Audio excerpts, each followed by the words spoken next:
प्रिय विद्यार्थियों, सुप्रभात। मैं शंकर सिंह व्याख्याता, राजस्थान डिफेंस एकेडमी चूरू में चूरू की डिजिटल क्लासों में आपका स्वागत है। कल मैंने आपको 2 टॉपिक हिंदी व्याकरण में बताए थे। आज तीसरा टॉपिक लेकर के मैं आपके सामने प्रस्तुत हूँ। टॉपिक का नाम है सर्वनाम। सर्वनाम, सर्वनाम कहते किसे, इसकी बात जानकारी लेने से पूर्व मैं बता रहा हूँ आपको। सर्वनाम शब्द का शाब्दिक अर्थ है सबका नाम। क्या है? सबका नाम। सबका नाम, जैसे आप परिभाषा पढ़ते हो,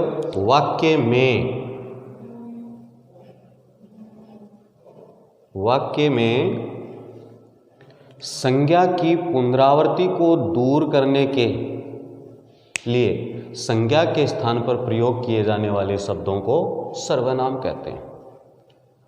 वाक्य में संज्ञा की पुनरुक्ति को दूर करने के लिए संज्ञा के स्थान पर प्रयोग किए जाने वाले शब्दों को क्या कहते हैं? सर्वनाम। संज्ञा, जैसे मैं ये कहूँ मोहन बाजार जाता है। मोहन क्या है? संज्ञा है। लेकिन इस मोहन को हटा करके हम दूसरा शब्द काम में ले लें कि वह बाजार जाता है। अब वह यहाँ संज्ञा नहीं है, क्या है? सर्वनाम। इसलिए इस वैसे साधारण सी परिभाषा है कि संज्ञा के स्थान पर आने वाले शब्दों को क्या कहते हैं? सर्वनाम। लेकिन थोड़ा सा परिभाषा को मैंने आपके अनुसार बना दिया है। वाक्य में संज्ञा की पुनरुक्ति को दूर करने के लिए संज्ञा के स्थान पर प्रयोग किए जाने वाले शब्दों को क्या कहते हैं? सर्वनाम। वाक्य में संज्ञा की जो पुनरुक्ति है उसको दूर करने के लिए संज्ञा के स्थान पर प्रयोग किए जाने वाले शब्दों को क्या कहते हैं? सर्वनाम कहते हैं। और सर्वनाम कितने प्रकार के होते हैं? 6 प्रकार के होते हैं। 6 प्रकार कौन कौन से? पुरुषवाचक सर्वनाम, निश्चयवाचक सर्वनाम, अनिश्चयवाचक सर्वनाम, प्रश्नवाचक सर्वनाम, संबंधवाचक सर्वनाम और निजवाचक सर्वनाम। 6 भेद हो गए। पुरुषवाचक सर्वनाम, निश्चयवाचक सर्वनाम, अनिश्चयवाचक सर्वनाम, प्रश्नवाचक सर्वनाम, संबंधवाचक सर्वनाम और निजवाचक सर्वनाम। जितनी बातें मैंने आपको बताई है, समझ गए होंगे मेरी बात को। क्या कि सर्वनाम शब्द का शाब्दिक अर्थ क्या है? सबका नाम। शाब्दिक अर्थ क्या है? सबका नाम है। छोटी परिभाषा यही है कि संज्ञा के स्थान पर काम में आने वाले शब्दों को क्या कहते हैं? सर्वनाम। लेकिन वाक्य में संज्ञा की पुनरुक्ति को दूर करने के लिए संज्ञा के स्थान पर प्रयोग किए जाने वाले शब्दों को सर्वनाम कहते हैं। और ये कितने प्रकार के होते हैं? 6 प्रकार के होते हैं। सबसे पहले आता है इसमें कौन सा? पुरुषवाचक सर्वनाम। देखो प्रिय विद्यार्थियों, हम बोलते हैं, बोलचाल के 3 माध्यम हैं। वो 3 माध्यम कौन कौन सा? पहला बोलने वाला, दूसरा सुनने वाला और तीसरा अन्य। बोलने वाला वक्ता होता है, एक सुनने वाला श्रोता होता है और एक कोई क्या हो सकता है? अन्य हो सकता है। तो यही परिभाषा पुरुषवाचक सर्वनाम में कि जिन सर्वनाम शब्दों का प्रयोग बोलने वाले, सुनने वाले या अन्य किसी व्यक्ति के स्थान पर किया जाता है। जिन सर्वनाम शब्दों का प्रयोग बोलने वाले, सुनने वाले या अन्य किसी व्यक्ति के स्थान पर किया जाता है उसे क्या कहते हैं? पुरुषवाचक सर्वनाम कहते हैं। मैंने बोलचाल के 3 माध्यम बताए, एक तो बोलने वाला होता है, एक सुनने वाला होता है और एक अन्य। तो इन्हीं के लिए जिन सर्वनाम शब्दों का प्रयोग किया जा रहा हो वो क्या कहलाएंगे? पुरुषवाचक सर्वनाम। जो परिभाषा में यूँ ढला है कि जिन सर्वनाम शब्दों का प्रयोग बोलने वाले, सुनने वाले या अन्य किसी व्यक्ति के स्थान पर किया जाता है उसे पुरुषवाचक सर्वनाम कहते हैं। या तो ऐसे शब्दों का प्रयोग जो बोलने वाले के लिए काम में लिए जा रहे हों, या किसके लिए? सुनने वाले के लिए या अन्य के लिए। तो जिन सर्वनाम शब्दों का प्रयोग बोलने वाले, सुनने वाले या अन्य किसी व्यक्ति के स्थान पर किया जाता है उसे पुरुषवाचक सर्वनाम कहते हैं। और बोलने वाला, सुनने वाला या अन्य, इसी के आधार पर इसके क्या कितने भेद बना दिए गए? पुरुषवाचक सर्वनाम के भी कितने भेद होते हैं? 3 भेद होते हैं। पुरुषवाचक सर्वनाम के 3 भेद कौन कौन से? पहला, उत्तम पुरुषवाचक सर्वनाम। उत्तम पुरुषवाचक सर्वनाम, दूसरा मध्यम पुरुषवाचक सर्वनाम और तीसरा अन्य पुरुषवाचक सर्वनाम। उत्तम पुरुषवाचक सर्वनाम में क्या है? वे सर्वनाम शब्द जिनका प्रयोग बोलने वाले व्यक्ति के लिए किया जाता है। वे सर्वनाम शब्द जिनका प्रयोग बोलने वाले व्यक्ति के लिए किया जाता है उसे उत्तम पुरुषवाचक सर्वनाम कहते हैं। ये लिख लेना आप, आगे इतना मैंने नोट नहीं किया है। कहते हैं ये सब सर्वनामों की परिभाषा में आपको लिखना है, वो बात मैंने नहीं लिखी है यहाँ पर, आपको लिखनी है अपनी तरफ से। उत्तम पुरुषवाचक सर्वनाम की परिभाषा क्या है? वे सर्वनाम शब्द जिनका प्रयोग बोलने वाले व्यक्ति के लिए किया जाता है। ऐसे सर्वनाम शब्द जिनका प्रयोग किसके लिए किया जाएगा? बोलने वाले व्यक्ति के लिए। जैसे मैं बोल रहा हूँ तो मैं कौन कौन से शब्दों को काम में लूँगा? जैसे मैं, हम, मुझे, मेरा, हमारा, हमें आदि हैं। मैं पुस्तक पढ़ रहा हूँ, अब मैं बोलने वाले के लिए काम में लिया है। हम विद्यालय जा रहे हैं, मुझे पेन दो,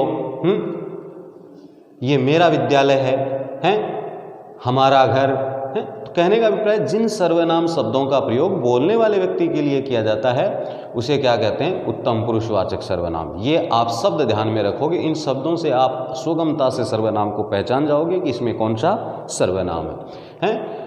मैं, हम, मुझे, मेरा, हमारा, हमें, इन सब का प्रयोग किसके लिए किया जाता है? बोलने वाले के लिए। तो उत्तम पुरुषवाचक सर्वनाम की क्या परिभाषा होगी? वे सर्वनाम शब्द जिनका प्रयोग बोलने वाले व्यक्ति के लिए किया जाता है उसे क्या कहते हैं? उत्तम पुरुषवाचक सर्वनाम कहते हैं। ये शब्द सबके ध्यान रखोगे, मैं, हम, मुझे, मेरा, हमारा, हमें आदि पुरुषवाचक सर्वनाम तो है ही है, लेकिन कौन सा हो गया ये? उत्तम पुरुषवाचक सर्वनाम। दूसरा है मध्यम पुरुषवाचक सर्वनाम। वे सर्वनाम शब्द जो सुनने वाले के लिए प्रयुक्त किए जाते हैं। उत्तम पुरुष वाले में तो बोलने वाले के लिए होंगे और मध्यम पुरुष में क्या होगा? सुनने वाले के लिए। वे सर्वनाम शब्द जो सुनने वाले के लिए प्रयुक्त किए जाते हैं। वे सर्वनाम शब्द जो जिनका प्रयोग क्या है? सुनने वाले के लिए किया जाता है। परिभाषा मैंने लिखी है, वे सर्वनाम शब्द जो सुनने वाले के लिए प्रयुक्त किए जाते हैं उसे मध्यम पुरुषवाचक सर्वनाम कहते हैं। अब सुनने वाले के लिए कौन कौन से शब्द काम में लेंगे? तू, तुम, तुझे, तुम्हें, तेरा, आप, आपका, आपको आदि। क्योंकि अंग्रेजी में आदर सूचक शब्द नहीं है, हिंदी में आदर सूचक शब्द भी है, आप, आपका, आपको आदि। तो इन सब का प्रयोग किसके लिए किया जाता है? सुनने वाले के लिए। तू, तुम, तुझे, तुम्हें, तेरा, आप, आपका, आपको आदि। तो जिन सर्वनाम शब्दों का प्रयोग सुनने वाले के लिए प्रयुक्त किया जाता है या सुनने वाले के लिए जिनका प्रयोग किया जाता है उसको क्या कहते हैं? मध्यम पुरुषवाचक सर्वनाम। तीसरा है अन्य पुरुषवाचक। अब बात हो गई बोलने वाले की भी हो गई, सुनने वाले की, अब रह गई किसकी? अन्य। तो अन्य के लिए अन्य पुरुषवाचक सर्वनाम वे सर्वनाम शब्द जिनका प्रयोग बोलने वाले तथा सुनने वाले व्यक्ति किसी अन्य व्यक्ति के लिए करते हैं। बोलने वाला और सुनने वाला दोनों मिलकर के किसी अन्य की हम क्या कर रहे हो? बात कर रहे हो, तो वहाँ पर क्या होगा? अन्य पुरुषवाचक सर्वनाम। वे सर्वनाम शब्द जिनका प्रयोग बोलने तथा सुनने वाले व्यक्ति किसी अन्य व्यक्ति के लिए करते हैं उसे क्या कहते हैं? अन्य पुरुषवाचक सर्वनाम। जैसे वह जा रहा है। अब न तो ये बोलने वाले की बात है और नहीं क्या है ये? सुनने वाले की। तीसरे की बात है, वह जा रहा है।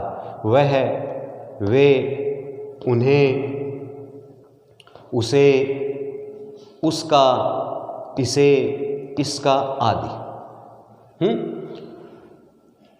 ये किसके लिए काम में लिए जा रहे हैं? अन्य के लिए। वह है, वे, उन्हें, उसे, उसका, इसे, इसका आदि।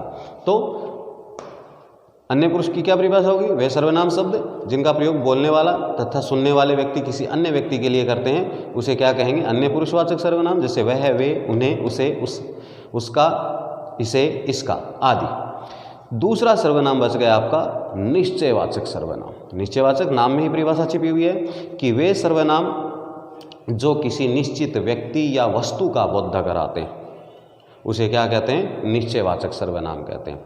वे सर्वनाम जो किसी निश्चित व्यक्ति या वस्तु का बोध कराते हैं उसे निश्चयवाचक सर्वनाम कहते हैं। निश्चित व्यक्ति या वस्तु का बोध कराते हैं। जैसे मैं ये कहूँ ये है पुस्तक है, ये है पुस्तक है, अब ये निश्चित है, ये क्या है, एक पुस्तक है। वह है, अब आप यहाँ आपके मन में प्रश्न हो रहा होगा कि सर आपने वह है तो अन्य पुरुष में भी लिखा है और निश्चयवाचक में भी लिखा है, ये पुरुष है, अन्य की बात है, लेकिन इसमें सर्वनाम वह में कौन सा है, निश्चयवाचक सर्वनाम। इसलिए भ्रमित नहीं होगे, वह है, ये सब किसके उदाहरण हैं। अगर आपसे पूछे कि पुरुष सहित सर्वनाम का प्रकार लिखिए, तब वह में सर्वनाम तो कौन सा होगा, निश्चयवाचक होगा, लेकिन पुरुष कौन सा हो गया, उसमें अन्य पुरुष हो गया या मध्यम पुरुष हो गया या उत्तम पुरुष हो गया। तो वे सर्वनाम शब्द जिनका प्रयोग नहीं, निश्चयवाचक सर्वनाम में वे सर्वनाम जो किसी निश्चित व्यक्ति या वस्तु का बोध कराते हैं, निश्चित व्यक्ति या वस्तु का बोध कराते हैं। वह है लड़का है, निश्चित है, वो क्या है, लड़का है। वह है लड़की है, निश्चित है, उसका लिंग क्या है, लड़की है या लड़का है। तो वे सर्वनाम जो किसी निश्चित व्यक्ति या वस्तु का बोध कराते हैं उसे निश्चयवाचक सर्वनाम कहते हैं। ये शब्द अवश्य याद रखोगे आप, इन्हीं से इनकी पहचान होती है। ये है, वह है, इस, उस, ये, वे आदि किसके उदाहरण हैं, निश्चयवाचक सर्वनाम के क्या हैं, उदाहरण हैं। और तीसरा अनिश्चयवाचक सर्वनाम, इसका उल्टा हो गया निश्चयवाचक का। वे सर्वनाम शब्द जिनसे किसी निश्चित व्यक्ति या वस्तु का बोध नहीं होता बल्कि अनिश्चय की स्थिति क्या है, बनी रहती है। वे सर्वनाम शब्द जिनसे किसी निश्चित व्यक्ति या वस्तु का बोध नहीं होता बल्कि क्या है, अनिश्चय की स्थिति बनी रहती है, उसको क्या कहते हैं, अनिश्चयवाचक सर्वनाम। निश्चयवाचक सर्वनाम में तो क्या होगा, निश्चित व्यक्ति या वस्तु का बोध होता है, और अनिश्चयवाचक में निश्चित व्यक्ति या वस्तु का बोध नहीं होता, हमेशा क्या बनी रहती है, अनिश्चय की स्थिति बनी रहती है। जैसे कोई, कुछ, किसी। कोई जा रहा है, पता नहीं कौन जा रहा है, स्त्री जा रहा है, पुरुष जा रहा है, स्त्री जा रही है या पुरुष जा रहा है, पशु जा रहा है, कोई जा रहा है। किसी ने कहा, अब किसने कहा पता नहीं, यानी अनिश्चय की स्थिति बनी है। तो वे सर्वनाम शब्द जिनसे किसी निश्चित व्यक्ति या वस्तु का बोध नहीं होता बल्कि अनिश्चय की स्थिति बनी रहती है, वो क्या कहलाते हैं, अनिश्चयवाचक सर्वनाम। चौथा है प्रश्नवाचक सर्वनाम, सीधा सा ही है। वे सर्वनाम शब्द जो प्रश्न का बोध कराते हैं या वाक्य को प्रश्नवाचक बना देते हैं, उसे क्या कहते हैं, प्रश्नवाचक सर्वनाम कहते हैं। सीधी सी बात है, प्रश्नवाचक सर्वनाम नाम में परिभाषा है। वे सर्वनाम शब्द जो प्रश्न का बोध कराते हैं या वाक्य को प्रश्नवाचक बना देते हैं, उसे क्या कहते हैं, प्रश्नवाचक सर्वनाम। जैसे कौन, क्या, किसकी। क्या प्रश्न का बोध करा रहा है, कौन प्रश्न का बोध करा है, किसकी, ये सब क्या करा रहे हैं, प्रश्नों का बोध करा रहे हैं। इसलिए प्रश्न का बोध कराने वाले जो शब्द हैं वो प्रश्नवाचक सर्वनाम, या वे सर्वनाम शब्द जो प्रश्न का बोध कराते हैं या वाक्य को प्रश्नवाचक बना देते हैं। पांचवा है संबंधवाचक सर्वनाम। संबंध, दो अलग अलग बातों के बीच क्या करना, संबंध को व्यक्त करना। जैसे वे सर्वनाम शब्द जो पृथक अलग अलग, वे सर्वनाम शब्द जो पृथक बातों के स्पष्ट संबंध को व्यक्त करते हैं, उसे संबंधवाचक सर्वनाम कहते हैं।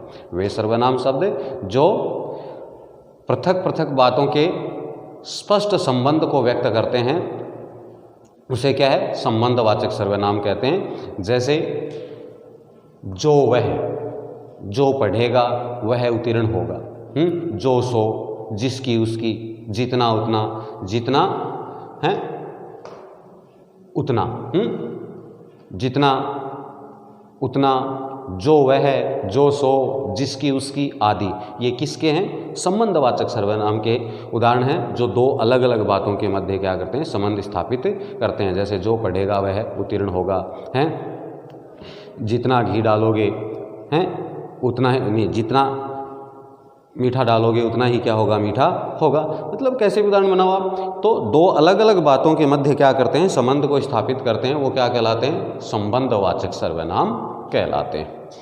और अंतिम बच गया आपका कौन सा, निजवाचक सर्वनाम। निज का शाब्दिक अर्थ ही क्या होता है, अपना, खुद, स्वयं, और यही इसकी परिभाषा है। वे सर्वनाम जिन्हें बोलने वाला कर्ता स्वयं अपने लिए प्रयुक्त करता है, बोलने वाला या कर्ता करता है वो स्वयं अपने लिए जिन शब्दों को काम में लेता है उसे क्या कहते हैं, निजवाचक सर्वनाम। जैसे अपना, खुद, स्वयं, अपनी आदि। जैसे मैं खाना स्वयं बनाता हूँ, मैं खाना स्वयं बनाता हूँ, स्वयं शब्द मेरे लिए काम में ले रहा हूँ, यानी बोलने वाला या कर्ता अपने लिए जिन शब्दों को काम में लेता है उसे क्या कहते हैं, निजवाचक सर्वनाम कहते हैं। तो आज का ये सर्वनाम का टॉपिक आपका यहीं पर पूर्ण होता है। आप इसको अपनी नोटबुक में नोट भी करोगे। धन्यवाद। आगे नए टॉपिक के साथ फिर से मैं आपके सामने उपस्थित होऊंगा। तब तक के लिए धन्यवाद।